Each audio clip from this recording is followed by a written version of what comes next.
Brakati hour shy, Brakati hour shy, Brakati hour shy. All praise unto Yahweh Shemi Shai Wahara Kakadash. Double honors unto the apostles of great millstone. Ownership of us to be pushing this truth in sincerity throughout the four corners of the earth. This is going to be a quick video, basically going into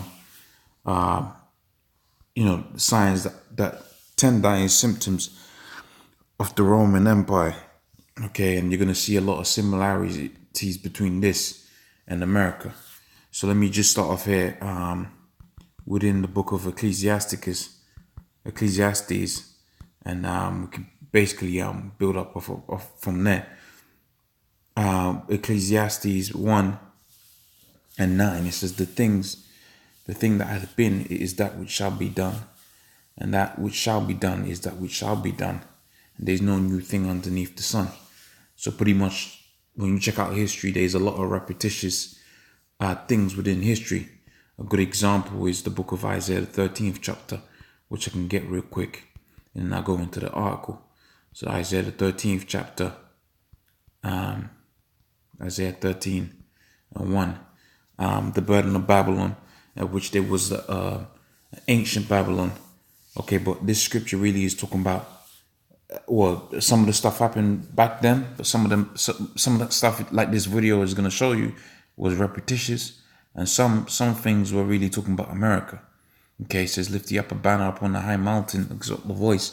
This is what the men of the Lord are doing. Shake the hand, and that they may go into the gates of the nobles. So we're out here prophesying and telling you, Negroes, Hispanics, Native Americans, you got to get right with Yahweh Shemi Shai,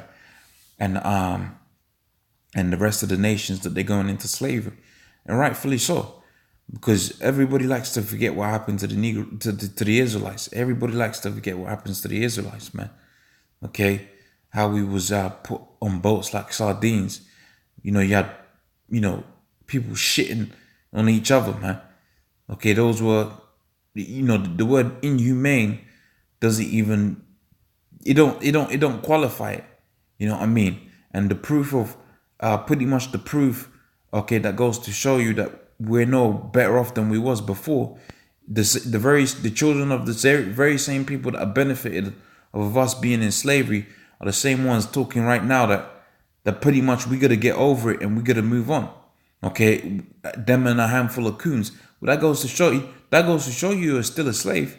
Even if you can't have an opinion about the most horrific event within history, okay, because it was dealing with your people, that goes to show you that you're still a slave, man. Okay, now you can't, if it's a coon like Kanye West, well, you gotta remember, a coon is a very necessary instrument in the system of white supremacy. A coon is a very necessary cog in the system of white supremacy. That's why when you had slavery, hardcore slavery, you had what was known as a house nigga, man.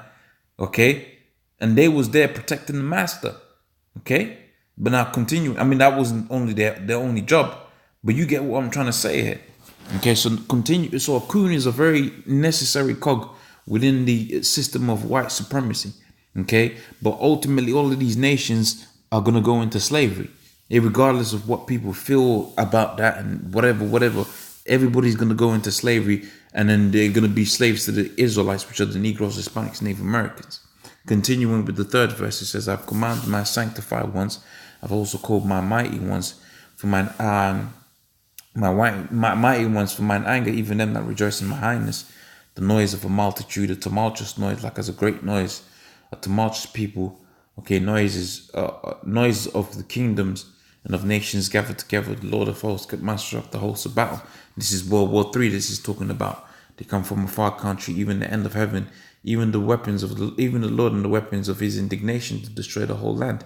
So when you check out how Babylon was basically how Babylon was assimilated into, okay, within the book of Daniels, all right, pretty much some of this stuff happens in the book of Daniels. Okay, I can't remember. It might be Daniel. I forget which one it is. All right.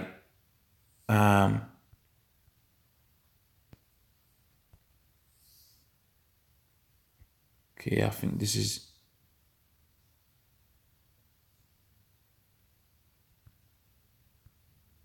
And this is it. Okay, I wonder if I go to the sixth one. Yeah, so pretty much when you check out this here in Daniel 5, okay, all right, this goes into many Tekel Perez there we go, many Tekel Ufazim, okay, you know, the writing on the wall. And pretty much that night, okay, Belshazzar, which I believe was the grandson of Nebuchadnezzar, if I'm not mistaken, pretty much that night they was taken over by the Medes. And when you go into the 6th verse, you're dealing with Darius and the Medes, and then that later became the Medo-Persian Empire. So when we going back here into the book of Isaiah, the 13th chapter, you know, some of the stuff some of that stuff that was mentioned there, that would, you know, you had some events happen. Okay, there is parallels, but the point I'm making here is it's saying Babylon here, but it was also talking about the future Babylon. In fact, most of it is mostly dealing with America now, man. Okay, it's mostly dealing with America now, but obviously some of these prophecies is repetitious. That's why I read that scripture within the book of Ecclesiastes, because we're reading here about what? We're reading here about the dying symptoms of Rome, and pretty much that's that's what's happening out here within America. So I'm just gonna go a few of them. It says so some of them, you know, another person can go into because I don't feel they're relevant, but I mean someone else could have a different opinion on that. I'm just gonna do the ones that, you know, that I know and I'm confident within dealing with. So number 9, it says here, currency debasement, and it says when Emperor Nero faced serious economic issues, he decided to debase the currency. Nero reduced the purity of the Roman coins by reducing the amount of precious metals in them. He did this gradually, expecting that the coins would be still accepted for the normal value, but the reduction in purity became noted and followed by inflation. And so what's happening is you have quantitative easing, and that's the same thing. You got the same piece of paper dollar saying, and it's not the same value, man. It hasn't got the same buying power. And that's the same thing that happened out there with Rome. I mean, brothers have done videos like this in the past. I think I did a video in the past dealing with this. Okay, but it's a thing that's important, because this is Rome all over again, man. Okay, so how Rome died the first time around is likely to go down in the same way, but this time it's going to be more spectacular, because like the scripture says, okay, that old serpent, which is called the devil and Satan, it basically ain't going to exist ever again. Okay, and they got a thing here called number 8, inflation. Okay, the debasement of the Roman coins triggered a severe inflation problems, and that's what you got out here within America, man. Okay, that's what you got. That's what you got out here for America. You got major inflation. Okay, the value of the dollar is just going to nothing, man. Okay, we'll miss out 7. Now this one I think I could deal with. Armies diminishing returns. Says during the times of the Roman Republic and early Roman Empire, the Roman army was supported with the beauty of conquest. Okay, so when you go out there, you conquer particular lands. That's what you get. But each new region that was conquered by the Romans brought in new land, new slaves to be sold, new taxpayers. When the Romans reached its maximum size, the army activity became largely defensive.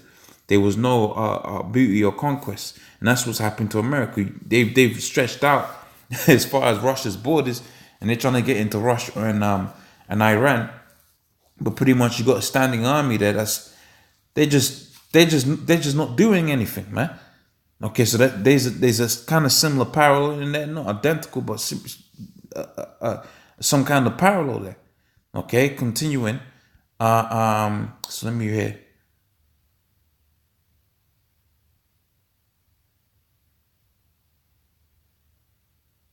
So it says a barbarian pressure. Okay, it says previously one traditional explanation for the fall of Rome was the barbarian invasions led to disintegration. Although barbarian pressure played a role, this was not only the reason for Rome's fall.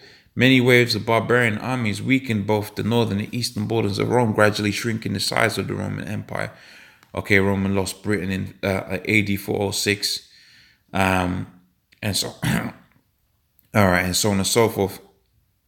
What else does it say? Okay, so that's not relevant to us. All right, what else have we got? All right, the concentration of wealth. He says, although Rome is often depicted as a glorious and advanced nation in the imagination of the general public, social inequality was deeply rooted in Roman society.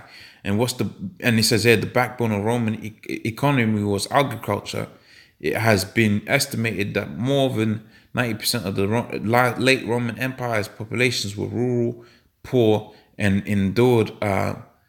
precarious, endured a precarious existence. And that's what you got out here, man. Okay, pretty much you got it to where, Jake, the Negroes, Hispanics, Native Americans are out there in shacks, okay, and they're working to keep the elite rich. All right, so that's gonna, lead to the fall of this place. Okay, so that's just a handful of similarities. I'm sure there's more. All right, but that's the video for today. With that, I'm gonna say all praises unto Yahweh, Shemi Asai, Rakakadash.